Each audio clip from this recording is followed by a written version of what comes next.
Welcome to the deep dive. We take a mountain of information and distill it right down. To the absolute essentials. Exactly. Giving you the knowledge you need without feeling like, you've been buried under an avalanche. Yeah, avoiding that overload. Consider this your express lane to becoming truly well-informed. And today, well, this particular deep dive is crafted just for you. For the listener who's eager to grasp things quickly. Yeah, understand them thoroughly and maybe even experience a few of those satisfying aha moments along the way. Absolutely. We know your time is valuable, and you're looking for smart ways to connect with new ideas and really build a deeper understanding. Exactly. So today we're setting our sights on a topic that's incredibly practical and, well, universally relatable. Which is? Talking about travel in English. Yeah. Our treasure map for this linguistic expedition comes from Mohammed's English language learning channel. Okay. And it's overflowing with valuable resources, everything from essential vocabulary, useful sentence structures. Real-world dialogue examples, too. Oh, yeah. Fluency boosting tips, even practice questions, all focused on the world of travel. What's truly fascinating about this is just how fundamental it is, isn't it?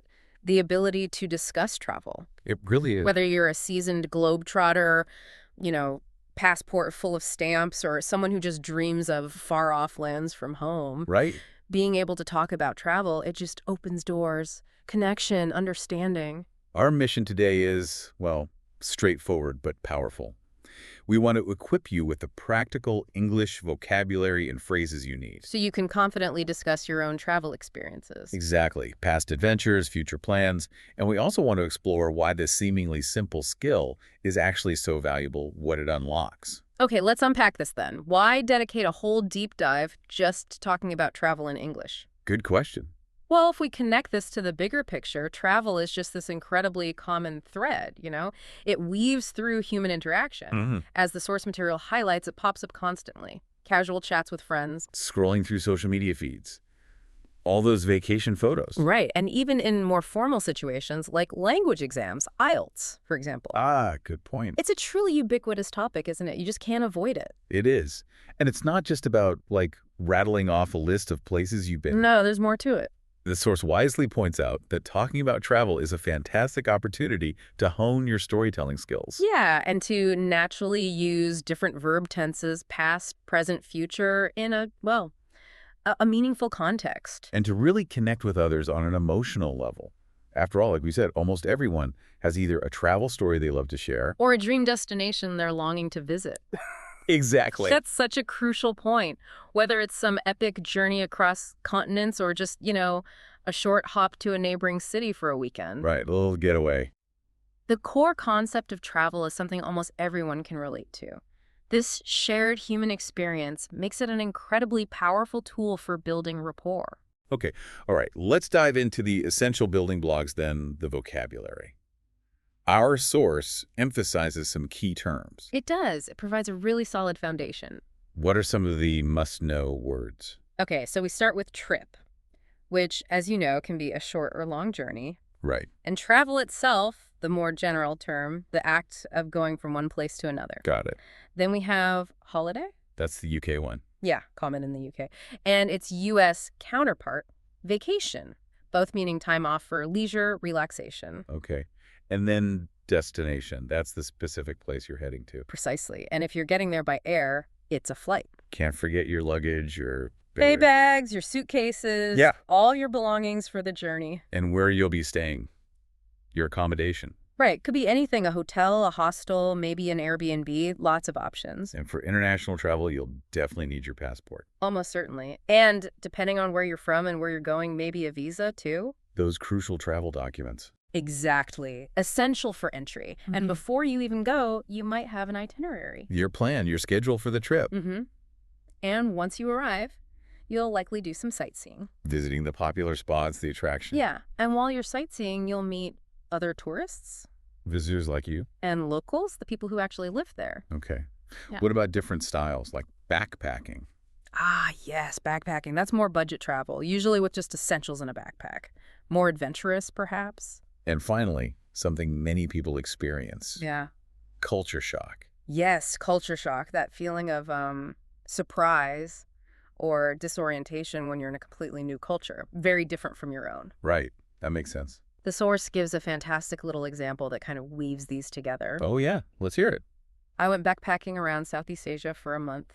I visited Thailand, Cambodia, and Vietnam. The culture shock was real, but I loved every minute of it. You see, it flows so well. Uses the words naturally, brings it to life. Okay, so you've had these amazing experiences. You've got the basic words. How do you actually talk about them in English? The source gets into discussing past travel next. Right. And what's really interesting here is how talking about past travel naturally gets you practicing your past tense verbs. Ah, good connection. The source highlights useful starting phrases, like, last year I traveled to, simple past tense, Okay. or I visited, which uses the present perfect, kind of subtly indicating an experience connected to now. Right. Implies you've been there at some point before now. Exactly. Then there's the best trip I've ever had was, which usually leads into telling the story using the simple past. Other really helpful phrases the source mentions. Mm. We stayed in.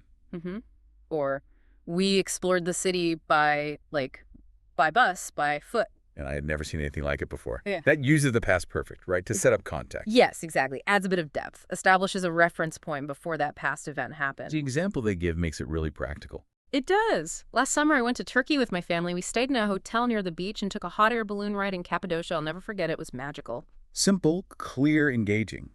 Uses went, stayed, took straightforward, simple past. Perfect recap of events. Okay, so we've got a handle on talking about what has happened. What about looking ahead? How do we discuss future travel plans? Well, this naturally leads us into future tenses. The source points out using will, going to, and expressions like would like to. Okay. So, for instance, you might say, I'm going to travel to Italy next spring, using going to for a plan. Right, an intention. Or, I'd love to visit New York one day. Yeah, expressing a desire, a future possibility, maybe less definite. Other useful ones. We're planning a road trip through Scotland. That uses the present continuous for a future plan. Yes. Suggests it's already kind of arranged in your mind, or maybe even booked. Okay, and next year, I'll probably go somewhere warm. Using will for a prediction. Or a likelihood. And a very common one. My dream destination is Iceland to see the northern lights. Oh, that's a popular one. The example here is, I'm planning to go to Morocco next winter. I really want to explore the desert, try the food, and visit the markets in Marrakesh. Nice.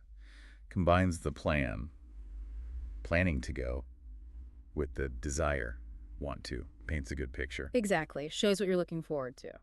Now, travel isn't just about logistics, getting from A to B. It's often, deeply personal, emotional.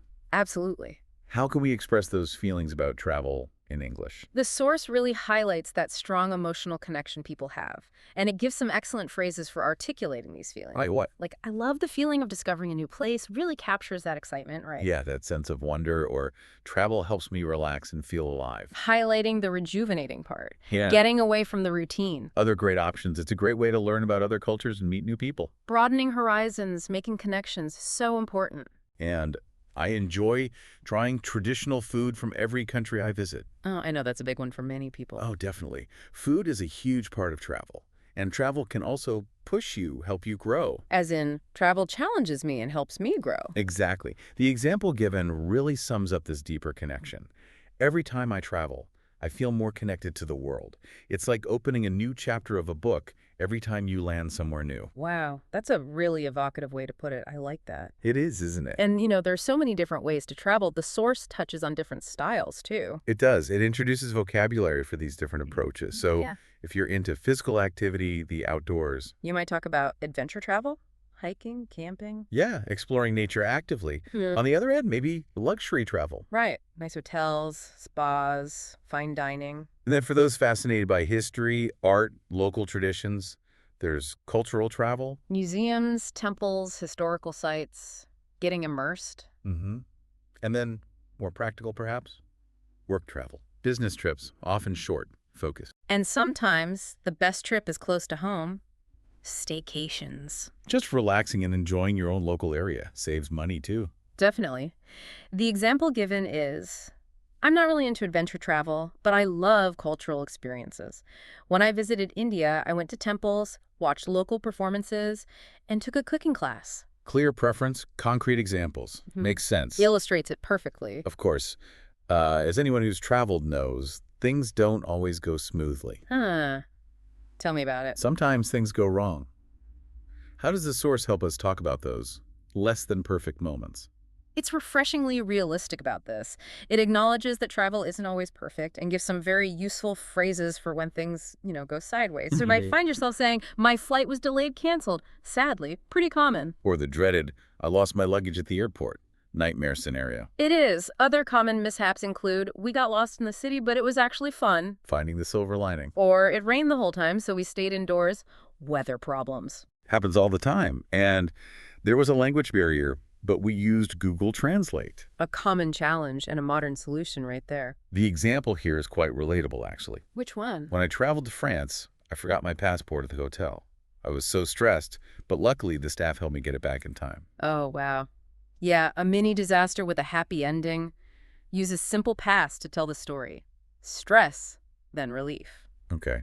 Now, moving beyond specific situations, what about just general phrases? Things we can use when chatting about travel with others. Yeah, the source offers some excellent conversation starters and general remarks. Really easy to drop into a conversation. Phrases like, I've always wanted to go to.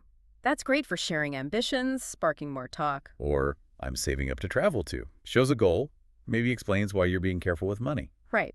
You might also hear her say, that country is on my bucket list. Your personal list of dream places to visit before you. Well, Exactly. And people often have strong preferences, like, I prefer beach holidays to city breaks. Or the opposite. And if you're more flexible, You might say, I'm a spontaneous traveler. I love going with the flow. just see what happens. The example given is concise. I'm saving up to travel to South Korea next year. It's been on my bucket list for years. Shares the goal, adds that personal significance. Nice. Very effective. Okay, finally, the source gives some really practical tips. Actionable things to make your English sound more natural, more fluent when talking travel. Yes, these are invaluable. Really help enhance your communication. First tip, use phrasal verbs. Ah, yes. Common travel actions often use them. Definitely. Think about check-in at the airport or hotel. Or set off to start the journey. Exactly. Get away for a break. Take off when the plane leaves. And come back when you return home. Right. Using these confidently just makes your English sound more idiomatic, less formal. Okay, what else? Another key tip, using linking words effectively. To connect ideas, make your speech flow better. Simple words like first, then after that. Precisely. Incredibly useful for recounting events. Like the example. First, we went to the city center. Then we visited a museum. After that, we had dinner at a local restaurant. Makes a huge difference in clarity. Sounds much more natural. It really does. And the last tip is about enriching your stories with expressive adjectives. Adding some color. Exactly. Words like amazing, breathtaking, unforgettable. Relaxing, exhausting, depending on the drive. Useful, lively. They help you convey emotion, paint a vivid picture for your listener. So you should think about which adjectives really fit your experiences. Yes, the source encourages that reflection. Which words resonate with your memories? Okay, so as we bring this deep dive to a close, what's the main takeaway, the most important thing for you, the listener, about talking travel in English? I think the core message is that travel is so much more than just locations on a map. Right. It's experiences, memories. It's a rich tapestry, really. Experiences, cultural encounters, lasting memories. And being able to share those effectively in English, that's incredibly valuable. Fosters connection, understanding. And just a deeper appreciation for the world, I think. Exactly. And as our source really shows, practicing, talking about real-life topics, engaging topics like travel, it's just a super effective way to boost your overall English fluency. Yeah, gives you natural opportunities to practice storytelling. Use different tenses and contexts. And express your feelings, your reactions. So this raises an interesting point for you, our listener. The source material ends with this travel challenge. Ah, yes. And we'd love to sort of extend that to you. Take a moment. Think about a travel memory that really stands out. A really vivid one. Or maybe impactful. Yeah. Or perhaps that dream destination you've always longed to visit. How would you describe it? Using some of the vocabulary, some of the phrases we've talked about today. Exactly. It's a fantastic way to put what you've learned into practice. Maybe just jot down a few words or a couple of sentences. Or even just think it through in your head. How would you tell that story? Right. It builds confidence. It can be a springboard for more conversations down the line about your adventures, real or imagined. And that ultimately is what the deep dive is all about. Giving you the tools, the understanding to navigate and connect with the world around you, one fascinating topic at a time.